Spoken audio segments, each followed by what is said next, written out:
J'ai atteint 300 000 € de patrimoine immobilier brut et aujourd'hui on fait le bilan. Qu'est-ce que j'ai acheté, combien ça m'a coûté et quelle est la valorisation de mon patrimoine net? Comme d'habitude, je vous parle de mes chiffres en toute transparence et avec un maximum de détails et de retours d'expérience. L'objectif, c'est vraiment que vous puissiez vous projeter dans une trajectoire possible et que vous puissiez passer à l'action si jamais l'immobilier physique fait partie de vos projets. Et si vous êtes en train de vous dire « Ok, mais moi je pars de zéro, est-ce que c'est vraiment possible ?» Et bien c'est exactement pour ça que je fais cette vidéo, parce que très honnêtement, il y a quelques années, j'étais très loin d'imaginer que j'en serais là aujourd'hui, même si bien sûr chaque situation est différente. Petite chronologie quand même pour poser le contexte et que vous y voyez un petit peu plus clair. Je suis aujourd'hui propriétaire de 3 biens immobiliers à 50-50 avec mon mari. Et d'ailleurs, le fait qu'on soit deux a clairement simplifié le processus, je vais pas vous mentir. Et je sais aussi que tout le monde n'a pas cette chance, mais ça fait quand même partie de mon parcours, donc c'est important de le souligner. Fin mai 2024, on achète ensemble un appartement qui est devenu notre premier investissement locatif. Alors c'était vraiment la toute première fois qu'on s'exposait au milieu de l'immobilier, donc clairement c'était pas facile de se lancer, mais on a quand même réussi à sauter le pas. En janvier 2025, on signe pour un deuxième appartement, qui est celui-ci, donc il est devenu notre résidence principale, et en septembre 2025, on termine par un garage pour un usage personnel. Pour information, tous nos investissements ont été réalisés en nom propre pour plus de simplicité juridique, mais aussi plus de flexibilité en cas de revente, parce que vous allez voir qu'on a effectivement des projets de revente, mais surtout de réinjecter le capital des ventes dans d'autres projets. Donc c'est vraiment un choix, mais on a préféré utiliser notre endettement personnel tant qu'on le pouvait encore, et on a très bien fait de s'y prendre à ce moment-là, parce qu'on était encore tous les deux salariés en CDI, alors que maintenant je suis à mon compte, donc forcément ça complexifie un peu plus les choses au niveau des démarches bancaires notamment. Et pour être totalement transparente là-dessus, parce que ça a quand même aussi son importance, au moment où on a acheté les deux appartements, je gagnais 2600 € net par mois et mon conjoint 2400. On était tous les deux ingénieurs, donc c'est aussi ça qui justifie qu'on avait quand même des salaires relativement confortables, mais c'est quand même vrai que par rapport à notre âge et en sortie d'études, ça reste des salaires qui sont dans le haut de la fourchette, donc c'est sûr que ça a favorisé notre dossier et les négociations auprès des banques. Mais malgré tout, dans ces deux projets-là, on n'a pas du tout cherché à maximiser notre taux d'endettement, en fait bien loin de là, parce qu'on voulait quand même rester ouvert à d'autres opportunités si jamais elles se présentaient à nous. On passe maintenant à notre premier appartement. Depuis aussi longtemps que je m'intéresse aux investissements, j'ai toujours été attirée par l'immobilier locatif, et ce pour plusieurs raisons. Déjà, tout simplement, je trouve que c'est une bonne diversification sur un portefeuille, c'est un actif physique et qui plus est moins volatile que la bourse. En plus de ça, on peut aussi faire jouer l'effet bancaire pour augmenter la valeur de notre patrimoine, et on peut vraiment optimiser la fiscalité si on s'y prend bien et qu'on a des bonnes opportunités. Donc j'ai toujours su qu'à un moment donné, je finirais par me lancer là-dedans. Par contre, faut quand même reconnaître une chose, c'est que c'est pas du tout un investissement passif, bien au contraire, parce qu'il faut se former et comprendre un minimum de choses pour savoir quoi regarder avant d'acheter. Mais malgré tout, on a quand même réussi à trouver un appartement qui aujourd'hui ne nous demande quasiment aucune gestion, donc comme quoi c'est possible. Pour tout vous expliquer, au départ on comptait partir sur un studio qu'on louerait en meublé à un étudiant, et au final on a acheté un T4 qu'on loue à une famille et en location non meublée. Donc vraiment tout l'inverse. Au début, quand on a eu cette opportunité là, on a quand même pas mal hésité parce que déjà entre un studio et un T4, c'est pas du tout la même surface à rénover, en plus c'est plus cher, et pour le coup on n'avait aucune idée de la demande locative sur les T4. Mais avec du recul, je pense quand même qu'on a fait le bon choix. En fait, les principaux avantages de la location nue, c'est que souvent il y a moins de turnover et en plus il y a moins de choses à gérer. Et nous finalement ça tombe très bien qu'on soit parti sur ça, parce que quelques mois plus tard on a décidé de déménager pour aller vivre plus proche de notre famille, et donc aujourd'hui on habite à 500 km de notre bien. Donc autant vous dire que s'il y a un problème, c'est beaucoup plus compliqué d'intervenir. Côté chiffres maintenant, on a acheté cet appartement 61 000 € et je vous mettrai quelque part à l'écran une vidéo qui détaille ce qu'on a fait étape par étape pour l'acheter. Et pour tous ceux qui me disent que c'est impossible d'acheter un T4 à ce prix-là, j'ai envie de vous dire que moi aussi je pensais que c'était impossible avant de vivre dans cette région, et je vous assure qu'après avoir fait quelques recherches, je me suis rendu compte qu'il y a plein de régions en France dans lesquelles l'immobilier tourne autour de 900 € du mètre carré, et même dans les grandes villes, pas qu'en campagne. Et si vous êtes intéressé, je vous invite tout simplement à chercher sur internet le classement des villes dans lesquelles l'immobilier est le moins cher en France, et je vous assure que vous serez assez surpris. Alors bien sûr que tout n'est pas bon à prendre non plus et qu'il faut faire un tri. Nous, l'avantage qu'on a eu, c'est que je pense qu'on a eu une bonne opportunité et qu'en plus de ça, le vendeur était assez pressé de vendre, donc on a réussi à négocier sur un prix qui était déjà très bas. Pour reprendre sur les chiffres, je vous montre à l'écran le détail de tout ce qu'on a dépensé et qui est lié à la transaction. D'ailleurs, je trouve que tout mettre à plat comme ça sur un tableur Excel, c'est pas bien compliqué, mais ça permet vraiment d'y voir plus clair, donc je vous invite à vous inspirer de ce tableur pour vos projets. Comme vous le voyez, on a négocié avec la banque un emprunt de 18 000 € pour les travaux. Il y avait vraiment beaucoup de choses à faire pour le remettre au goût du jour, et c'est aussi ce qui justifie le prix d'achat. On a vraiment presque tout refait dans l'appartement, menuiserie, peinture, salle de bain, cuisine, électricité. C'était pas du tout une mince affaire, on va pas se mentir, on a eu eu 2-3 galères qui ont été quand même bien conséquentes, donc dites-moi si jamais ça vous intéresserait en commentaire, parce que je pourrais totalement vous faire une vidéo complètement dédiée à tout ce qu'on a appris en rénovant 2 appartements. Et pensez à vous abonner si de manière générale vous aimez tout ce qui touche à l'investissement. Au total, pour tout rénover, on en a eu pour 20 000 €, donc 2 500 € de plus que ce qui était prévu dans l'emprunt bancaire. Du coup, ça figure pas dans le tableau, mais il faut avoir en tête que c'est de l'argent qu'on a apporté de notre poche. Et comme on savait qu'on allait déclarer cet appartement au réel, on a conservé absolument toutes les factures qu'on a gardées précieusement dans un dossier dédié pour pouvoir justement nous créer un beau déficit foncier. En termes de location, on a décidé de louer cet appartement sous le régime Loc Avantage qui est proposé par l'ANA. Alors si vous savez pas ce que c'est un dispositif qui permet de bénéficier d'une réduction d'impôt en contrepartie d'un plafonnement de loyer. En fait, ce qu'on a fait, c'est qu'on s'est rendu sur le site de l'ANA et qu'on a fait une simulation pour voir déjà si notre logement était éligible. On s'est rendu compte que oui, et qu'en plus, c'était particulièrement intéressant dans notre situation. Le loyer qui était proposé par Loc Avantage était très similaire de celui qu'on aurait fixé sans l'ANA, mais attention quand même parce que c'est pas un dispositif qui est constamment avantageux, c'est pour ça que je vous invite à vraiment faire la simulation si vous souhaitez louer un bien en location non meublée. Ça peut arriver que Loc Avantage vous plafonne les loyers à un niveau qui est beaucoup trop bas, et tellement bas que vous n'arriverez pas à couvrir vos charges. Une fois la convention établie, on s'est occupé nous-mêmes de la mise en location, parce que je tenais vraiment à choisir mes locataires et à choisir des gens en qui je pouvais avoir confiance. Petite anecdote d'ailleurs par rapport à ça, la première fois que mes locataires actuels ont visité l'appartement, je me rappelle très bien, c'était en visio, et la femme du couple m'a dit tout de suite « mais c'est génial, il y a des fenêtres partout, je vais pouvoir aérer ». Et là je me suis dit ok, c'est exactement la mentalité qu'il nous faut, et je touche du bois, mais je pense très sincèrement qu'on a fait le bon choix de locataire. L'appartement est loué depuis septembre 2025 et on a toujours reçu nos loyers dans les temps sans qu'on ait eu besoin de faire de rappel. Et très sincèrement, la seule contrainte que j'ai par rapport à cet appartement aujourd'hui, c'est d'établir une petite quittance de loyer en début de mois et de vérifier que les comptes sont bien au vert. Bon, c'est jamais un investissement qui est complètement passif, mais ça peut demander très peu de travail une fois que c'est mis en place. En termes d'impôts maintenant, parce que ça aussi c'est important, l'ANA nous permet d'économiser 15% de nos revenus fonciers en impôts sur nos revenus globaux. Et ce chaque année, et donc ça correspond à 15% de 600 € x 12, donc 1080 €. Comme vous le voyez, l'appartement ne nous rapporte pas énormément de cash flow parce qu'on est aux alentours de 4-5 € par mois, donc c'est vraiment pas grand chose. Mais le gros avantage, c'est qu'il s'autofinance complètement et qu'il nous fait économiser de l'impôt. Donc finalement, c'est comme ça qu'on s'y retrouve. Et en plus de ça, le dispositif se cumule au déficit foncier lié aux travaux. Ça veut dire qu'on va probablement pas payer d'impôt foncier pendant un paquet d'années parce que le déficit est reportable et c'est vraiment ça l'intérêt du régime réel. 2 ans après l'achat, maintenant on peut se demander à combien cet appartement serait valorisé aujourd'hui. Alors c'est très difficile d'estimer ça de manière précise, d'autant plus que je suis pas une professionnelle de l'immobilier, mais quand même on peut essayer de croiser les données de plusieurs sites, par exemple Le Bon Coin, Se Loger, Meilleur Agent et Data.gouv qui sont un petit peu mes références. Donc c'est ce que j'ai fait. Déjà j'ai regardé les dernières ventes qui ont eu lieu dans le secteur sur l'explorateur de données foncières, mais aussi les prix de vente des biens similaires en ce moment, et j'ai croisé tout ça avec la simulation qui est proposée par Meilleur Agent. Et si vous ne connaissez pas Meilleur Agent ou l'explorateur de données foncières, je vous invite à les enregistrer quelque part parce que je trouve que ce sont de bonnes sources d'informations et surtout qui sont gratuites. Avec tout ça, je pense que notre appartement se vendrait aujourd'hui aux alentours de 93 000 €. Ça peut vite paraître impressionnant, mais faut pas oublier qu'on a encore un crédit à rembourser qui est actuellement de 80 000 €. Et si en plus on tient compte du coût initial de l'acquisition avec tous les frais et les travaux, alors l'opération est pas folle du tout. Donc pour le moment, c'est sûr que vendre cet appartement n'aurait pas trop de sens. L'idée c'est plutôt de le garder et d'envisager une revente pour plus tard. Mais attention, parce qu'à l'inverse, garder un bien jusqu'au bout du crédit, c'est pas forcément la meilleure stratégie non plus. En fait, le rendement de notre bien peut vite devenir assez faible par rapport à sa valeur, et donc le risque c'est que notre capital soit immobilisé dans un actif qui ne travaille pas de la manière la plus optimale possible. Par exemple, les 7 200 € de loyer qu'on reçoit chaque année grâce à ce bien-là, sur un bien de 92 000 €, ça nous donne 7,8% de rendement brut, ce qui n'est pas si mal, mais pas non plus si élevé que ça, étant donné qu'en net, il nous reste pas grand-chose. Donc si en parallèle de ça, le bien continue de prendre de la valeur et qu'on n'augmente pas les loyers en réponse, alors il vaudrait peut-être mieux revendre l'appartement et investir cet argent ailleurs. Je sais pas si vous voyez ce que je veux dire. Donc c'est pour ça que ça s'étudie régulièrement.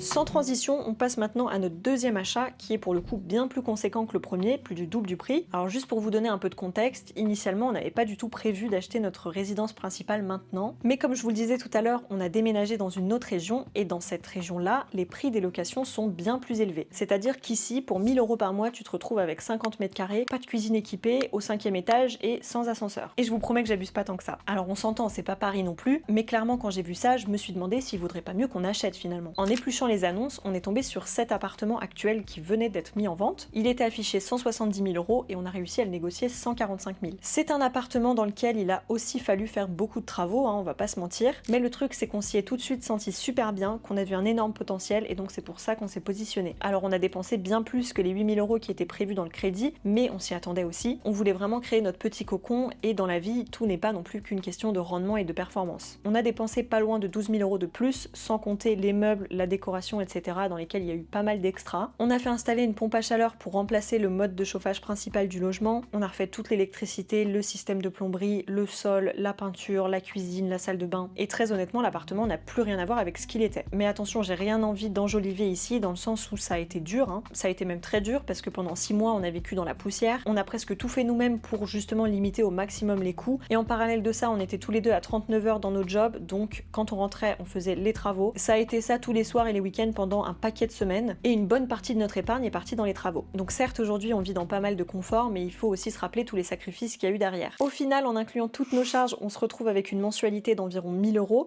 donc c'est plus ou moins ce qu'on aurait payé en location, mais avec beaucoup plus de confort et surtout de liberté. Et en plus de ça, à chaque mensualité payée, on augmente quelque part notre patrimoine net. Et si on essaye là encore d'estimer la valorisation actuelle de cet appartement grâce aux différents sites dont je vous parlais tout à l'heure, on arrive à 195 000 €, ce qui peut paraître énorme encore une fois par rapport au prix d'achat, mais sur ce bien, faut comprendre qu'on l'a déjà acheté à un prix qui était très bas par rapport au marché, parce qu'on avait en face de nous des vendeurs qui étaient pressés de vendre pour une transmission de patrimoine. Sur ce bien, il nous reste encore 151 000 € de crédit à rembourser, mais c'est normal, c'est tout récent, donc assez logiquement, on a envie de le garder encore quelques années avant de le revendre. L'objectif sous-jacent de cet appartement, en fait, c'est de nous constituer un apport qui soit suffisamment conséquent pour pouvoir acheter une autre résidence principale d'ici quelques années, qui soit du coup plus grande, plus confortable, etc. Parce que plus on attend, plus on rembourse nos mensualités, et donc plus l'apport qu'on aura issu de la revente sera important. Et vu que dans tous les cas, de toute façon, on aurait dû payer un loyer, alors autant que ce loyer-là ne soit pas qu'une charge, mais qu'il soit quelque part un investissement.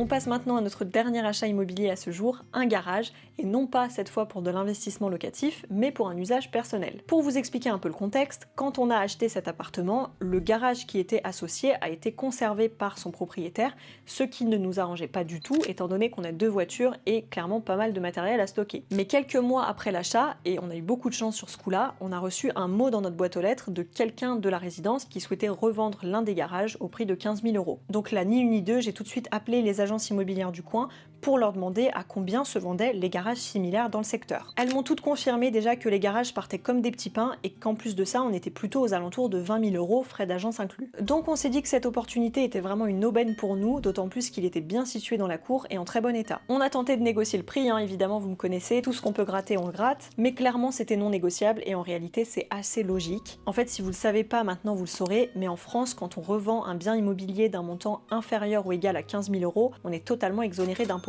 Donc ça crée quand même un vrai seuil et c'est pour ça qu'il y a beaucoup de garages qui se vendent à 15 000 €. Donc on décide quand même de l'acheter, d'autant plus que je pense qu'on n'aura pas de mal à le revendre au moins à ce prix-là dans les années à venir. Et là on a fait quelque chose qu'on n'aurait peut-être jamais fait si on raisonnait simplement d'un point de vue investisseur, rendement, performance, etc. Parce qu'on a acheté le garage au comptant. On n'avait clairement pas envie de se lancer encore dans toutes les démarches pour obtenir un crédit à cause de tous les frais et tout l'administratif qui en découle. Parce que pour chaque crédit, il faut quand même se rappeler qu'il y a toujours des frais de dossier, une garantie, une assurance emprunteur, des intérêts et surtout une nouvelle mensualité qui pour nous serait venue se rajouter aux 1 000 € qu'on payait déjà chaque mois. Donc clairement on a préféré s'éviter tout ça, même si je sais pas si c'est vraiment le choix le plus optimisé, mais en tout cas c'est le choix de notre réalité. En gros on a choisi de transférer une partie de notre épargne dans un achat immobilier. Et pour être totalement transparente avec vous, parce que je vous avais dit au début de la vidéo que je le serais, cet argent nous a été donné par mes grands-parents via ce qu'on appelle le don familial de somme d'argent. Mon grand-père était un homme qui a travaillé dur toute sa vie en tant que maçon pour avoir le patrimoine qu'il a aujourd'hui, et donc mes grands-parents ont décidé généreusement de faire don de 20 000 € à chacun de leurs petits-enfants. Je suis extrêmement reconnaissante par rapport à ça. Vous savez, j'ai envie de vous dire que j'ai énormément de respect et d'admiration pour eux, c'est vraiment sincère, et de manière générale, je vous dis tout le temps que la famille est extrêmement importante pour moi. En fait, dans ma famille, ce que j'aime beaucoup, c'est que la réussite des uns fait le bonheur des autres, et ça, c'est vraiment une valeur que je trouve extraordinaire. En tout cas, c'est sûr que je vous souhaite à tous d'avoir une famille comme celle que j'ai eu la chance d'avoir. Bref, très clairement, c'est aussi l'une des raisons pour lesquelles on a décidé d'acheter cash, et l'opération nous a coûté au total 17 500 €, frais de notaire inclus. Combien ? Actuellement, ce garage ne nous coûte plus rien, mis à part 5 € par mois de charges de copropriété, et on a mené notre petite enquête auprès du voisinage pour savoir à combien on pourrait le louer si à un moment donné on changeait d'avis.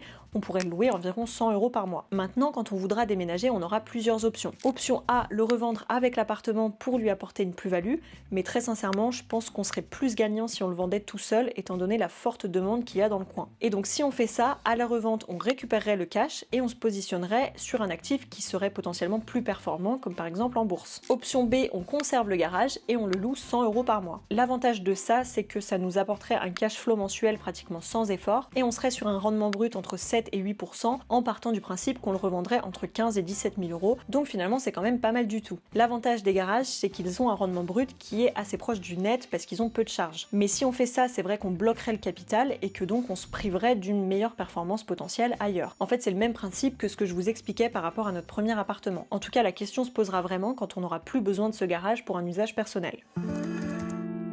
Et on passe maintenant à ma partie préférée, le calcul final. À combien s'élève notre patrimoine immobilier brut et net théorique compte tenu du marché actuel? Ce que j'ai fait, c'est que pour chaque bien, j'ai essayé d'estimer un prix de revente avec un prix bas, un prix moyen, un prix haut. Alors encore une fois, c'est bien à prendre avec des pincettes parce que ça reste des estimations, mais on se retrouverait en moyenne, je pense, avec un patrimoine immobilier brut de 300 000 €. Par contre, si maintenant on s'intéresse au patrimoine immobilier net, tout de suite, c'est beaucoup moins impressionnant. On arrive à environ 70 000 €, et là, j'ai pas tenu compte de la fiscalité, mais simplement du crédit restant. Et si sur ces 70 000 €, on retire tout l'argent qui a été mis de notre poche en tant qu'apport dans les différents projets depuis 2024, ça représente quand même 42 000 €, donc il reste 27 000 € qui sont uniquement de la plus-value. Et si en plus de ça, on enlève tous les extras qu'on a payés, notamment pour les travaux, alors là on tombe sur une plus-value nette en moyenne de 13 000 €. Mais écoutez, dites-moi ce que vous en pensez en commentaire, mais moi je trouve que c'est quand même pas mal en à peine 2 ans. Et ce qui est sûr, c'est que jamais la petite fille que j'étais n'aurait cru être capable de faire tout ça à 26 ans, donc je suis plutôt fière et contente du résultat. Très sincèrement, je pense qu'on n'aurait pas pu faire beaucoup mieux ailleurs compte tenu du confort de vie qu'on a aujourd'hui. Au-delà maintenant de la valeur financière de ces biens, ces 3 achats m'ont quand même appris pas mal de choses d'un point de vue humain surtout. Alors je vous avais déjà fait une vidéo sur tout ce que j'aurais aimé savoir avant de me lancer dans l'immobilier, donc le but c'est vraiment pas de reprendre tout ça, mais juste quand même pour vous donner quelques infos depuis cette dernière vidéo. Le premier point quand même qui m'a beaucoup marqué dans ce milieu et qui est assez déstabilisant, c'est que tout le monde nous donne l'impression de savoir mieux que nous, d'être plus légitime que nous. Et moi la première d'ailleurs, face à tout ce beau monde, j'ai souvent eu l'impression d'être stupide et j'avais tendance aussi à croire un peu tout ce qu'on me disait. Alors c'est pas facile de garder la face et de ne pas se laisser manipuler, mais je pense que la meilleure arme face à ça, c'est vraiment la connaissance, parce que plus vous maîtrisez un sujet et plus vous aurez confiance en vous devant vos interlocuteurs. Par exemple, typiquement avec les banques, il faut savoir que tout se négocie, même si certains conseillers pourront vous faire croire le contraire. Avec le notaire aussi, il y a des choses qui se négocient. À ce sujet d'ailleurs, on a bien compris qu'on ne fera plus aucune transaction immobilière sans avoir notre propre notaire. Je pensais que c'était un intermédiaire neutre et que du coup c'était ok de partir avec celui du vendeur, mais notre deuxième achat nous a clairement montré le contraire. Et maintenant, je pense que c'est toujours mieux d'avoir quelqu'un qui représente vraiment nos intérêts. Et le deuxième et dernier point que je voulais quand même souligner, c'est que je me suis impressionnée par la quantité de choses qu'on a été capable de faire nous-mêmes. Avec un peu de volonté, de patience et beaucoup de travail, en fait tout s'apprend, même si c'est sûr que ça prend toujours plus de temps que prévu.